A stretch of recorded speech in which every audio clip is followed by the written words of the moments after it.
मेरा नाम है सैयद असद अब्बास और मैं हूं कंप्यूटर साइंस टीचर। आगे बढ़ना है तो कुछ सीखना है। आइए फिर आज कुछ नया सीखते हैं। यस स्टूडेंट्स, आज हम कीबोर्ड के ऊपर ही फिर से बात करेंगे, लेकिन आज हम थोड़ा सा दोबारा रिवाइज करेंगे कि important keys and their functions. तो कीबोर्ड के ऊपर जो इम्पॉर्टेंट बटन्स हैं वो कौन से हैं और उनके फंक्शंस क्या हैं। ठीक है, अगर कोई चीज़ पिछली वीडियो में आपने स्किप की है तो इस वीडियो में वो यकीनन जो है वो आप अपने उसको कवर कर लेंगे।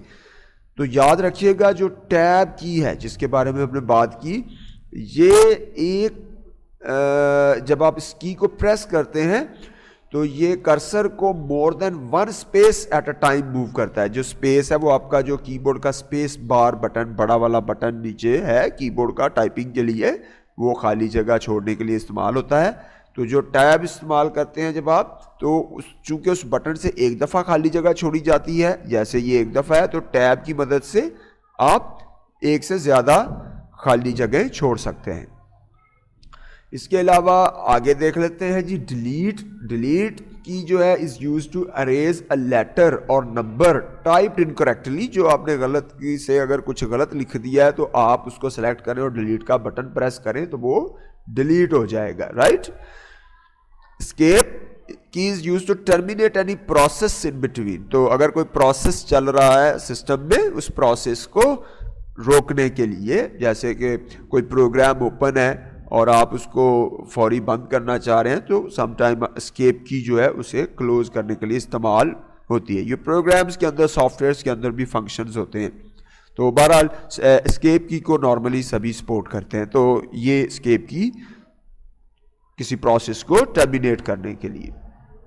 And key moves the cursor to end of the line और स्क्रीन। तो अभी भी जो भी लाइन है, फॉर एग्जांपल मैं इस वक्त जो लाइन है कर्सर कंट्रोल की कंसिस्ट ऑफ एरो, ये ऊपर वाली जो लाइन जिधर मेरा माउस है, मैं इस लाइन पे मैं एंड की प्रेस करूंगा तो उससे ये इस लाइन के एंड पे चला जाएगा, राइट।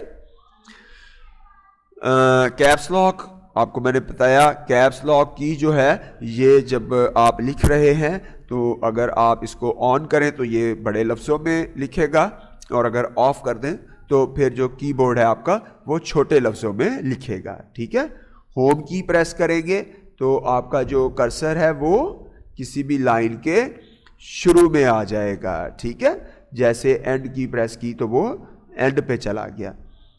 अच्छा, कंट्रोल और आल्ट कीज जो है ये किस काम के लिए इस्तेमाल होती हैं। आपके कीबोर्ड के ऊपर दो इस तरह के बटन भी होंगे। कंट्रोल, इसको कंट्रोल की कहते हैं और इसको आल्ट की कहते हैं। आल्ट फ्रॉम अल्टरनेटिव से आप इसको ले लें।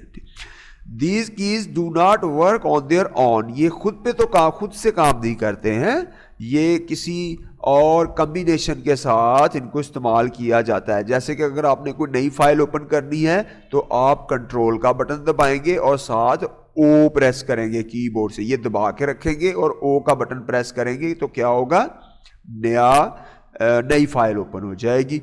और अगर आप किसी विंडो को जो आपके कंप्यूटर पे ओपन है उसे बंद करना चाह रहे हैं तो आल्ट का बटन दबा के रखेंगे और फंक्शन की में से F4 का बटन दबाएंगे, आपने जो विंडो खुली हुई है वो विंडो बंद हो जाएगी। ठीक है, बैक स्पेस की, अगर आप कुछ लिख रहे हैं, जैसे मैं ये लिख रहा हूं बैक स्पेस की इज यूज्ड। अब फर्ज कीजिए मैं यूज्ड जो है ये गलत लिख गया हूं, तो मैं बैक स्पेस की बटन दबाऊंगा तो ये वापस इस तरह डिलीट होना शुरू हो जाएगा। पहले डी होगा, फिर ई होगा, फिर एस, फिर यू, इस तरह वापस आना शुरू हो जाएगा। जबकि डिलीट का बटन जो है वो मैं ये यहां से यहां तक डिलीट करना चाह रहा हूं तो मैं इसको यहां से यहां तक सेलेक्ट करूंगा और डिलीट का बटन प्रेस करूंगा और इस तरह ये टेक्स्ट मेरा डिलीट हो जाएगा। तो बैक स्पेस और डिलीट की दोनों जो है ये आपने कोई चीज़ अगर लिखी है, गलती हो गई है तो उसको अरेज करने के काम आती है, मगर थोड़ा सा इनका काम करने का वे डिफरेंट है। तो ये समझना ज़रूरी है आपके लिए। अगर नहीं समझ आए तो इस वीडियो को दोबारा देखें। Enter key is use to start new line, अगर मैं एक लाइन पे लिख रहा हूँ और मैं अगली लाइन पे जाना चाहता हूँ तो एंटर करूँगा, वहाँ पे पहली लाइन ख़त्म और अगली लाइन शुरू हो जाएगी। टू एग्जीक्यूट अ कमांड, अगर मैं किसी प्रोग्राम को चलाना चाहता हूँ तो मैं उस प्रोग्राम के ऊपर क्लिक करूँगा और उसके बाद कीबोर्ड से एंटर का बटन प्रेस कर दूंगा तो वो प्रोग्राम चल जाएगा, या मैं कीबोर्ड की मदद से उस प्रोग्राम को हाईलाइट करूंगा और फिर एंटर प्रेस करूंगा तो बगैर माउस के भी मैं उसे चला सकता हूं। ठीक है। Shift keys are used to type capital letters, ये बड़े लफ्ज़ लिखने के लिए और सिंबल्स को टाइप करने के लिए इस्तेमाल होती है। देखिए बड़े लेटर्स के लिए तो हमने कैप्स लॉक भी पढ़ा है। ठीक है, कैप्स लॉक ऑन है तो सारे का सारा ये वाला कैप्स लॉक बटन, तो सारे के सारे वर्ड्स बड़े लफ्ज़ में लिखे जाएंगे। लेकिन अगर आपने कोई 2-4 लफ्ज़ छोटे लिखने हैं तो इसको बंद करने की जरूरत नहीं, सिंपली शिफ्ट का बटन प्रेस कराइए और वो 2-4 बटन प्रेस की जो भी आपने लेटर्स लिखने हैं उनके बटन प्रेस कीजिए, वो ऑटोमेटिकली उनको छोटे लफ्ज़ों में लिख देगा। राइट, तो ये काम तो खैर कैप्स लॉक की मदद से भी हो सकता है, लेकिन कैप्स लॉक की मदद से हम सिंबल्स को टाइप नहीं कर सकते। ज़रा पीछे चलते हैं थोड़ा सा, सिंबल्स कौन से हैं, जैसे मैंने ये आपको बताया था, ये 2 के ऊपर क्या है, ऐट साइन है, @ वाला, और ये हैश साइन है, ये डॉलर है, ये %। आपको इस तरह का साइन को यूज़ करना है तो वो साइन यूज़ करने के लिए जैसे यहाँ पे आप देखें ये फुल स्टॉप के लिए है और लेकिन साथ ये ग्रेटर देन के लिए भी, कॉमा है तो साथ लेस देन भी।